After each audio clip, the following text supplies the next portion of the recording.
Hello friends, welcome back to my another mini vlogs. তো আজকে আমরা এসেছি ননদের বাড়িতে। তো আসার সময় কেক আর ফুল নিয়ে এসেছি। আজকে হলো ননদ আর নন্দাইয়ের অ্যানিভার্সারি। তো ভাগ্নি দেখো ননদকে সাজিয়ে দিচ্ছে।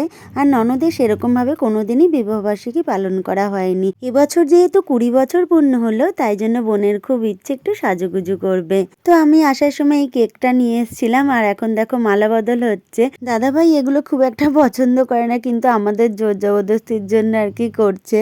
আর পুচকি মিষ্টি নিয়ে এসেছিল, আর দাদাভাই দেখো বোনকে না দিয়ে নিজেই খেয়ে নিল। আর আমরা আজকে এসেছি 3 বউ, ভাগ্নি আর বাচ্চারা। কেক কাটিং করে দুজনকে কেক খাইয়ে দিল। আর এই গিফটটা বোনদের পিয়ালি, মাম্পি আর পুচকি দিয়েছে। আর সব শেষে আমার নাতি কিন্তু আমাকে একটা গোলাপ ফুল দিয়েছে, আর আমি রিটার্ন গিফট হাম্পা দিয়ে দিলাম। আর লাস্টে তরোয়াল নিয়ে যুদ্ধও হয়ে গেল। আর রাতে ছিল খাসির মাংস আর ভাত। আমরা কিন্তু ভীষণ মজা করে কাটিয়েছিলাম, আর পরের দিন বাড়ি চলে এসেছিলাম।